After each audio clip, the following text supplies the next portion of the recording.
Bienvenidos y bienvenidas a la presente entrega de Pensamiento Crítico por Utopía Comunicaciones.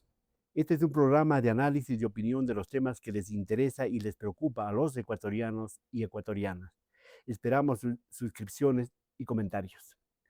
Ha terminado la campaña electoral y a esta hora hay más dudas que certezas.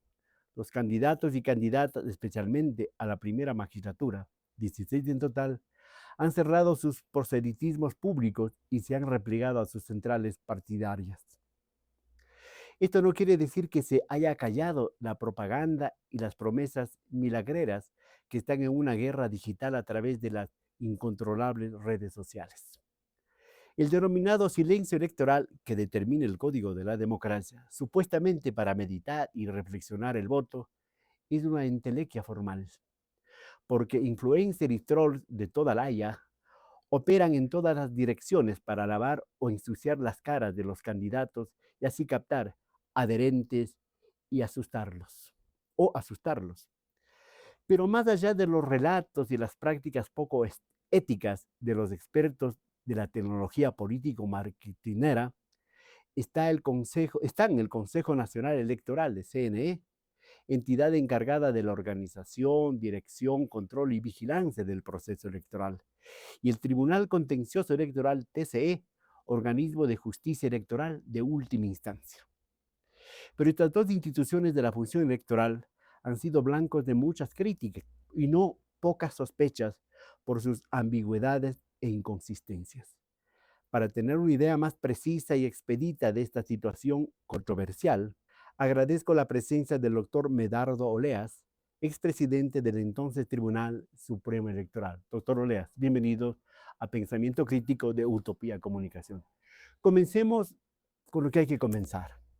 En la campaña electoral, el señor presidente Daniel Noboa, presidente candidato, nunca pidió licencia para ejercer eso y siempre se escudó en que la campaña electoral es otra cosa y no una obligación como determina el artículo 93. Él no pidió licencia. ¿Qué cree usted al respecto? Bueno, un cordial saludo. Muchas gracias por la invitación. El presidente Noboa sí pidió licencias de 3 días, de Pero no estaba enfermo. No era una calamidad. No, él no dijo eso, él utiliza la palabra fuerza mayor, Fuerza mayor. pero sí pidió permiso.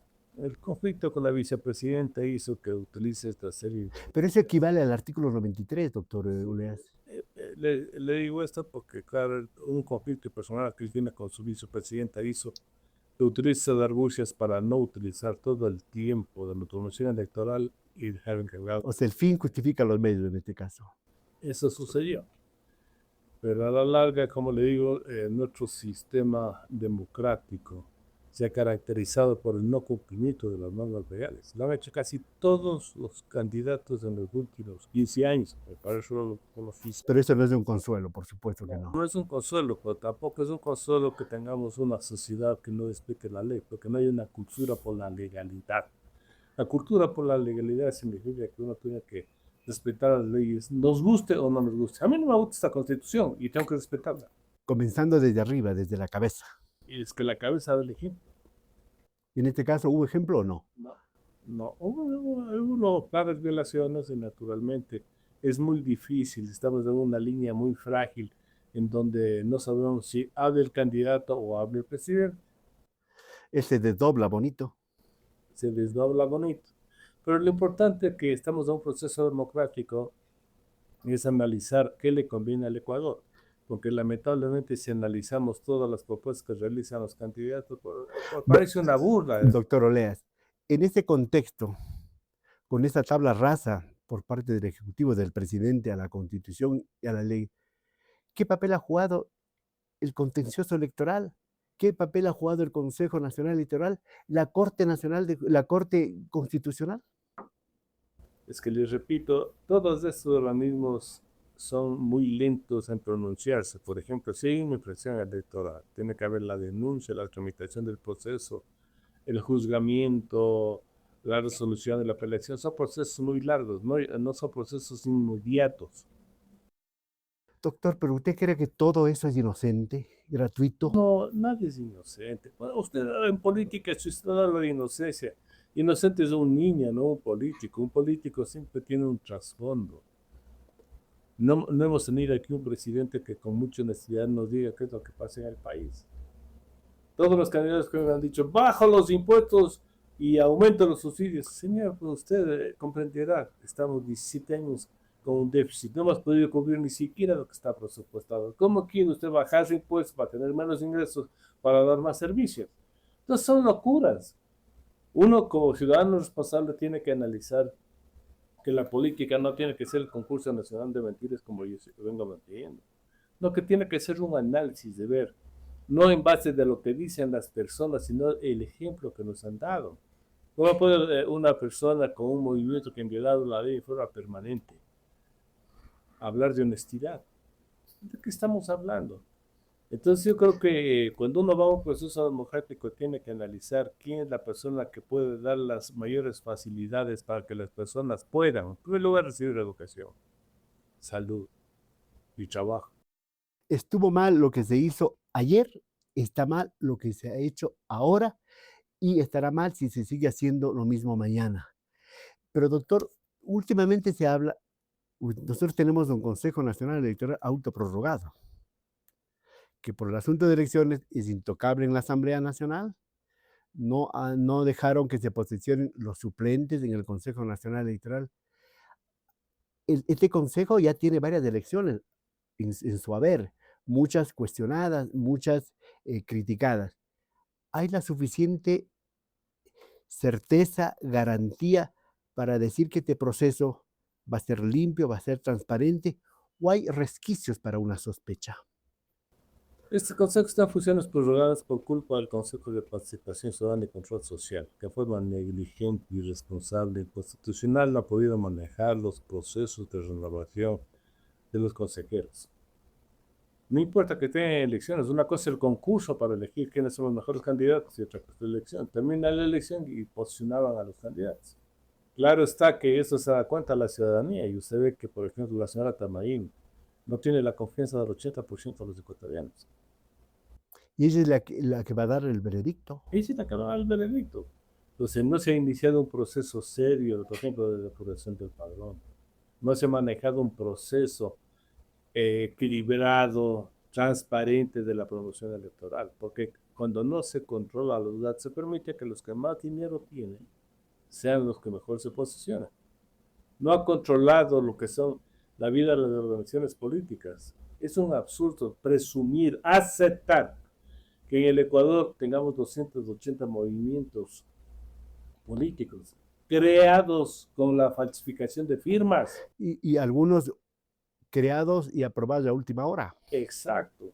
Entonces, mire, ¿cómo podemos aceptar eso? Porque se entiende que una organización política, llámese partido, llámese movimiento, tiene la obligación primero de capacitar a las personas que quieran hacer políticas, enseñarles cómo ser un legislador que hace leyes, sabe fiscalizar, cómo ser un buen alcalde, prefecto, concejal, etcétera. Capacitarles. Segundo, las organizaciones políticas son los tanques de pensamiento donde se estructuran. Deberían ser. Deberían ser, donde se estructuran los planes y proyectos para dar solución. Tenemos una crisis, por ejemplo, de seguridad. ¿A usted escuchar que algún partido de forma muy clara diga, vea, señores, hay que hacer esto? No, todo es improvisación. ¿Por qué? Porque no logran diseñar un sistema. Por eso cuando nuevamente vamos a las campañas de promoción, lo que se dicen son mentiras. Cuando alguna vez me preguntaban, ¿y la solución? Simplísimo. Usted ordene que todas las personas que supuestamente firmaron para que un partido sea reconocido tengan un padrón. Y en base a ese padrón voten directamente, voto directo y secreto, no por delegación como es ahora, voto directo y secreto. Para elegir sin alzar la mano, sin alzar la mano. Sin alzar la mano. Y usted va a ver que en ese momento se acaba, porque si le pone por ley que de los 200,000 que supuestamente son afiliados o adherentes, vote por lo menos el 30%, ningún partido va a poder hacer eso. Ningún movimiento va a poder hacer eso. Y acaba con la farsa. ¿Más remiendos al Código de la Democracia o un nuevo Código de la Democracia? Lo que hay que hacer son estos ajustes muy simples. Como le dije, obligue usted a que efectivamente se ejerza la democracia interna a través de un padrón electoral. y va a haber que desaparecen todos, porque si ponemos en práctica lo que yo le estoy diciendo, vamos a tener uno o dos partidos nacionales y a lo mejor unos 10 provinciales.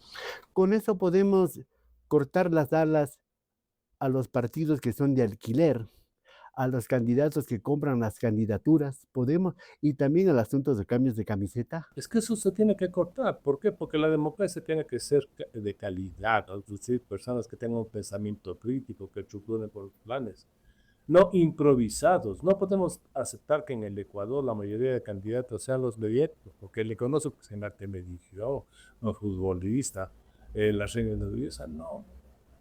La política tiene que ser profesional.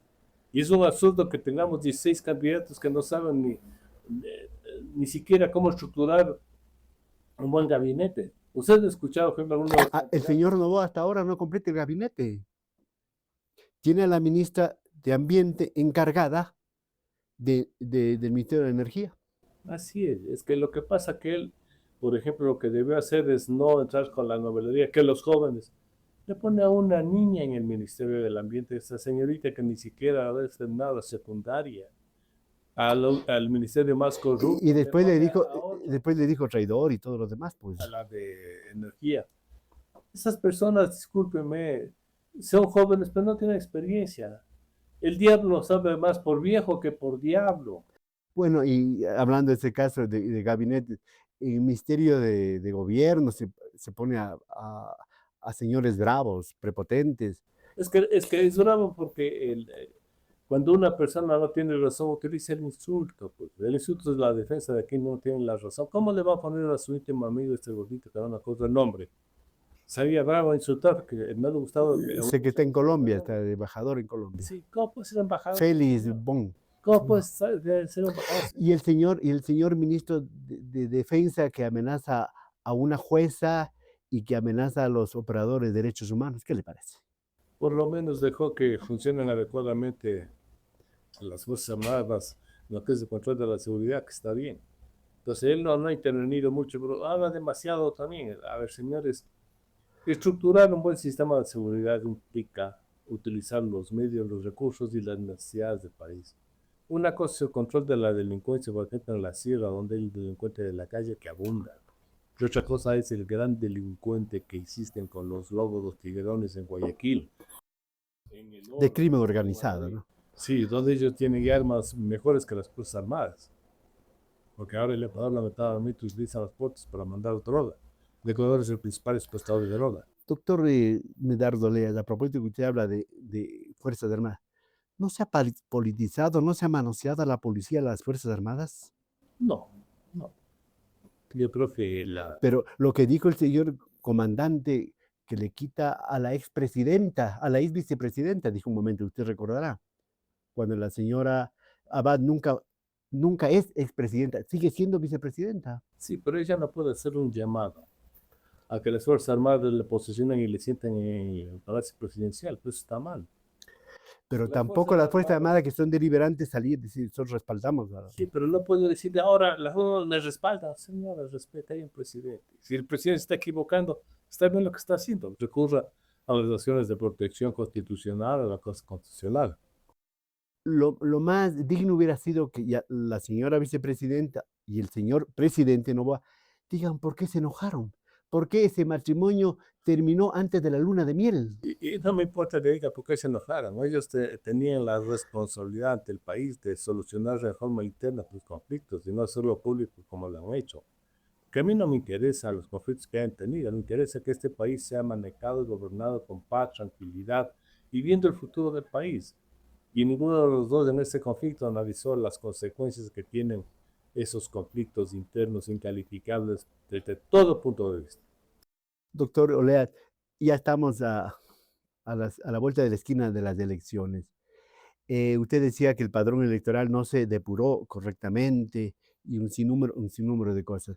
Hay miedo de apagones, hay miedo de un montón de cosas. ¿Qué augura usted? ¿Qué augura usted con la presencia de observadores internacionales, locales, para el proceso electoral? ¿Usted tiene algunas dudas, algunas incertidumbres, algunas sospechas o tiene muchas esperanzas? Ni esperanzas ni muchas dudas. Mire usted que es obligación de los actores políticos controlar que todos los procesos se manejen adecuadamente. El día de la votación va a ser un día tranquilo, los ciudadanos van a votar y como existen más de 300.000, 400.000 personas manejando las juntas superiores de voto, nadie comete un fraude. O sea, la votación es normal, nadie es presionado, el escrutinio es normal, se dan las actas. El problema está cuando las actas comienzan a escanearse La directamente tecnología al ya, ¿no? Sistema Nacional Electoral Los del software y todo ese Tribunal. tipo de cosas. Ahí hay que controlar que no se cometan irregularidades. Y ahora va a ser más fácil, porque las tendencias nos dicen que solamente hay dos posibles personas que puedan llegar a ganar la elección. También hoy la señora González. Los demás, los 14, se están peleando para ver quién nos llega al último, que es una vergüenza. Por eso quizás ellos lo acepten como una vergüenza para que no sigan participando. Mire usted que, por ejemplo, de las últimas tendencias que se conocieron, Daniel Noboa encabeza la preferencia, Luis González sigue después, y después la señora Andrea Andrea González. González, que también hizo un buen papel. Todos los demás, creo que tiene ISA 3% y todos los demás tienen menos de 1. Entonces, por ese lado no va a haber problema. El otro problema que sí va a haber es que, lamentablemente, como no podemos nosotros escoger adecuadamente la conformación de la asamblea, ahora tenemos dos bloques y nuevamente cuando solo se tiene dos bloques, va a ser ingobernable el país. Porque el bloque bolsonarista ya sabemos lo que va a hacer. ¿Y a qué van? Porque ni siquiera van a legislar. Y ya sabemos qué van a hacer los de ADN. Tienen que respaldar al presidente. A rajatabla, sin mirar en los intereses del país, sino de su líder, de su jefe. Es que le van a apoyarse y eso está bien. Porque no es apoyar a rajatabla. Yo creo que aquí se tiene que hacer, por ejemplo... Tiene que haber crítica también en la asamblea, pues, fiscalización. Sí. Pero lo que se tiene que hacer aquí no es que asambleísta presenta más proyectos. No, señor. No. Comas, puntos nomás para cambiar. Primero lo básico, lo esencial. Tenemos que cambiar una constitución que no funciona. Y con la constitución nueva quizás podamos inaugurar 3 funciones independientes: ejecutiva, legislativa y judicial. Doctor, ¿no es la vieja confiable echarle la culpa a toda la constitución de Montecristi? ¿No son el problema los ejecutores de esa constitución? No, porque esa constitución fue elaborada con el fin de los socialistas del siglo XXI tomarse el poder. Pero ahora se aprovecha Noboa que es de la derecha. No es así, pues ¿quién controla actualmente el Consejo de Participación Ciudadana? Los socialistas tienen la mayoría. ¿A usted vio el último escándalo, por ejemplo? Pero ya les votaron a uno, ahora les van a votar de la línea azul y se como. Ve cómo se iban a aprovechar para nombrar, por ejemplo, a un superintendente de bancos que no fue electo. Entonces esas cosas demuestran que todavía tenemos una institucionalidad frágil a todo nivel, que hay que componerla. Porque un buen administrador, por ejemplo, ¿qué es lo que va a hacer? Utilizar los pocos recursos del Estado en lo básico. No es admisible que exista, por ejemplo, necesidades de 10.000 millones de dólares para pagar solo el sueldo y salario a una burocracia inflada. 5.000 millones de subsidios. Y después, bueno, ¿en qué pero doctor, ahí hay una dicotomía.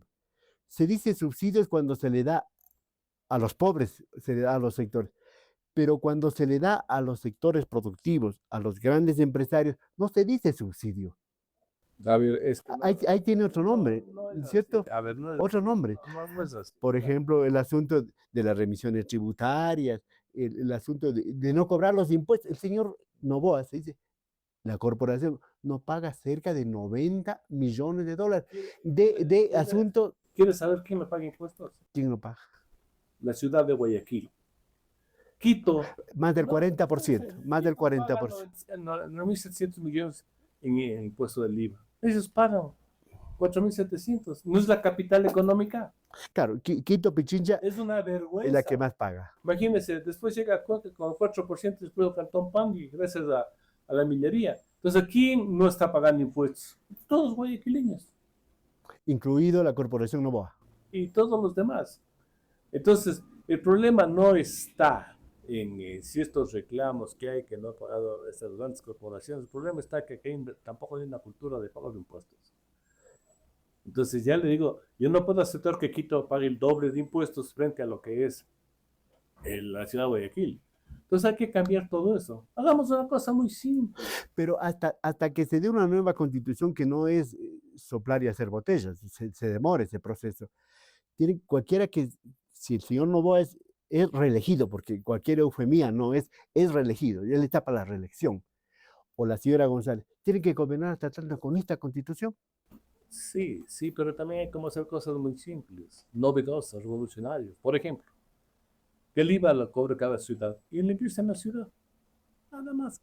¿Por qué tenemos los ecuatorianos que seguir dando al puente 4, el puente 5, el puente 6 a Guayaquil?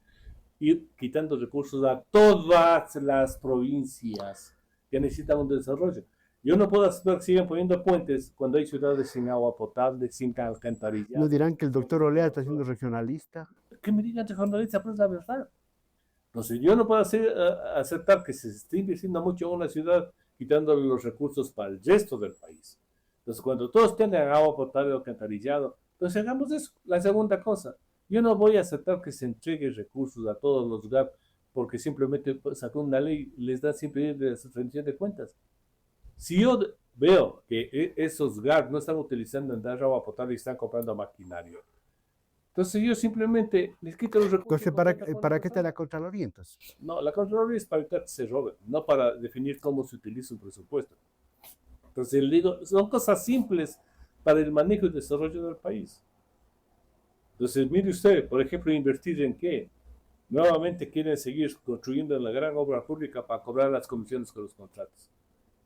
A ver, es lo básico. El Ecuador tiene dos recursos donde puede generar mucho empleo, porque ahora nos hace falta mucho empleo, como son el turismo y como son la agricultura.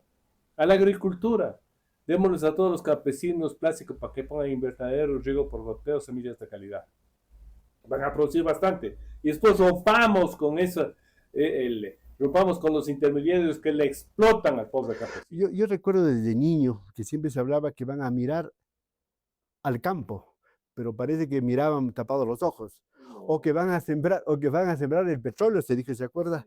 En el campo. Pero no ha ocurrido aquello. Es que nuevamente, ya estoy diciendo, si damos riego por goteo, invernaderos y semilla, después hay que hacer una cosa muy simple. Enseñarles a comercializar. Pasa un camión por todas esas chacras pequeñitas recogiendo lo que ha producido el campesino. Y le entrega un recibo. Uno entrega 5 quintales de maíz, 5 quintales de papas. Y en el mercado mayorista, ¿a cómo está el quintal de papas? Compren. ¿A cómo está el quintal de maíz? Compren. Entonces ahí tenemos que suprimir los intermediarios que son los verdaderos explotadores. Coge y listo. Después, enseñarles a que no solamente cosechen. Yo siempre les pongo el ejemplo de la mola de castiza, las molas inmensas, ¿no? Ponen un canasto inmenso, levantan y por peso le está chorreando abajo. Señores, Perú le manda los arándanos en unas cajitas. Hagamos lo mismo con las claudias, con las frutillas. ¿Cómo está? Un valor agregado, ¿no? Claro. Entonces, mire usted, todo eso se puede hacer. Hay que mirar dos cosas. La producción nacional para el autoconsumo, que gracias a que tenemos mercados, todavía tenemos comida barata. Y segundo, para la exportación. Yo, como les decía, Estados Unidos está devolviendo a los ecuatorianos. Trabajan en el campo, trabajan en turismo. Y Estados Unidos, yo no me iría. A mí nunca me gustó Estados Unidos. Pero aún este presidente que es violador de los derechos humanos. Pero es un gran mercado para el Ecuador. A propósito que habla usted que hay comida, todo eso, pero en todo caso, 5 millones de ecuatorianos viven con $90 y hay 2 millones de ecuatorianos que están en extrema pobreza. Se ha aumentado la pobreza. ¿Pero por qué? Porque no hay inversión, no se crea trabajo. La inversión externa, los capitales externos, es una quimera. Olvídense, yo no estoy diciendo inversión externa. Yo no digo eso. Primero, aquí tenemos esas teorías de los socialistas.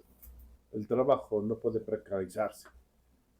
Señor, váyase a los mercados, a ver cómo trabajan en el suelo las vendedoras. Váyase al campo a ver cómo trabajan. Vea cómo trabajan los repartidores de comida cuando se la viven las motos. Es trabajo precario. No podemos nosotros... Eso hay que cambiar, pues. Sí, quitar de eso. Y permitir el trabajo por horas, permitir cualquier tipo de trabajo, porque lo importante es dar trabajo para que la gente pueda sobrevivir. Pero con derechos. Sí, es que no la vuelta el derecho, pues.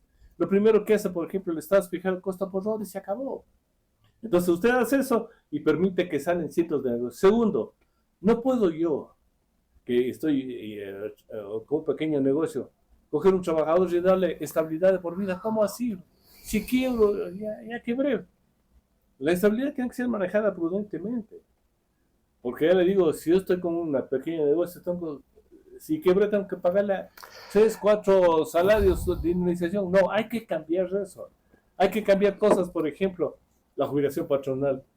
25 años una persona que comenzó a trabajar a los 20 años, 45. ¿Qué pasó? Ya, el derecho a la jubilación, despacito. Hay como cambiar ese derecho. Por ejemplo, en vez de que la empresa le pague la jubilación a los 25 años, obligar a que una persona desde el primer día de trabajo, primer día, aporte 1% de su sueldo, la jubilación patronal y la empresa 1%, se ponga a un banco. Entonces, de manera... Privatizar el seguro. Es una manera, es una manera. Porque si no se aporta al seguro social, quiero el seguro social. La jubilación patronal no se aporta al seguro social. Sí, es el empleador. Pero ya tengo solucionado el problema para no despedir a un trabajador cuando cumple 25 años de trabajo. Que sea su propia plata. Exacto. Seguro social. Seguro social tiene que trabajar como un seguro. Solo los que... ¿Privado?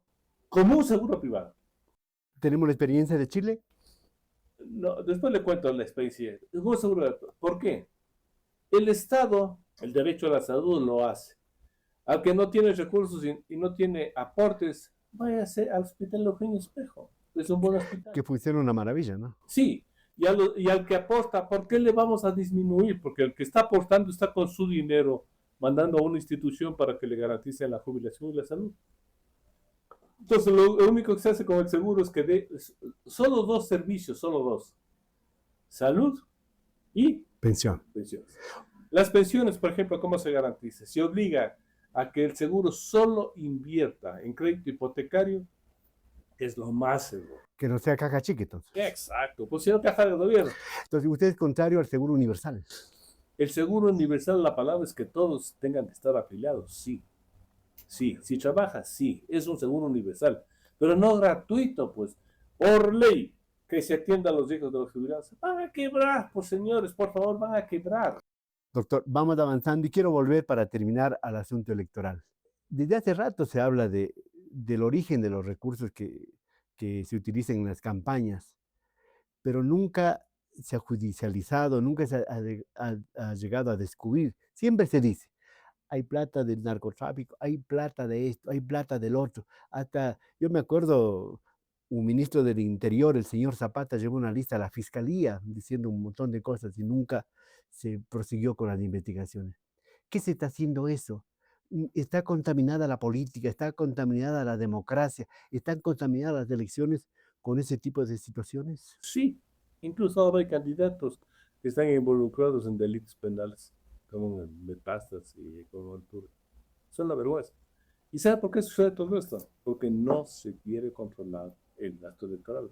Hay una cantidad inmensa de disposición legal. ¿Pero por qué no controla el CNE? Eso hay que preguntarle a la señora Tamaín. ¿Por qué cree que está la señora Tamaín en prisiones prorrogadas desde hace muchos años? Porque son consigue muda en el control de las inversiones del gasto electoral. Si usted se pone a analizar, por ejemplo, el costo de lo que están gastando las 2 candidaturas que están como finalistas, son millones que ninguno controla. ¿De dónde salen eso? ¿De dónde sale? ¿Cómo ingresan? Pero esa impavidez del CNI, de la señora Tamaín, que dice usted, ¿a qué obedece? Vuelvo. A los No es políticos. nada de gratuito, como hemos dicho, nadie no se... le metieron ahí, pues. Por eso le metieron ahí. Y esa amistad, esa cercanía que hay entre la señora Tamaín y el presidente Noboa, con un hermano en el consulado de Queen, esto también no da lugar, no son manchas, no son cosas. Eso significa que la señora Tamaín no es independiente para la toma de resoluciones. Y que eso sigue muda para control, le va a dar lo que usted está diciendo. ¿Por qué cree que en la Asamblea se niegan a seguir un juicio político? ¿Por qué cree? ¿Quién controlaba la Asamblea? Los socialcristianos y los de Correa. ¿Y por qué nunca le hicieron un juicio político? Que no tengo recursos. Señor, usted tiene capacidad en el presupuesto, por ejemplo, 1000 auditores. Y la cosa es simple. Si yo veo que hay una cantidad de gente que está, le tomo una foto nomás, van con camiseta, con gorros repartiendo ahí. ¿Quién les paga eso? Si yo veo que hay una gran tarima con músicos, hasta con el SRIMA, uy señor, ¿quién me contrató? Baja altura. Oiga, doctor Oleas, con esto termino. En todo caso, Pasadas las 5 de la tarde del domingo, de este domingo 9 de febrero, los ganadores van a aplaudir al CNE, los perdedores van a hablar de fraude. El pueblo en el medio diciendo, ¿respetaron o no respetaron mi voto? Es que va a haber varios mecanismos de control, por ejemplo, el exit poll autorizado. Pero ha fracasado el exit poll. Recordemos que Sedatos en las elecciones del 2017 le dio el triunfo al señor, Sedatos no falló. al señor Lazo. Sedatos no falló. Fue un ataque injustificado a Sedatos. Porque los correístas acostumbrados a hacer fraude, cuando vieron que le estaba ganando Lazo, simplemente lo enjuiciaron, quitaron las computadoras. No, él no falló. Entonces también hay que analizar eso. ¿Por qué? La encuesta boca de urna significa simplemente proyecciones de cómo ha ido la votación. Y eso ayuda mucho cuando las diferencias son medianamente grandes, más de 5%, más de 6%. Aquí hubo una pelea brutal.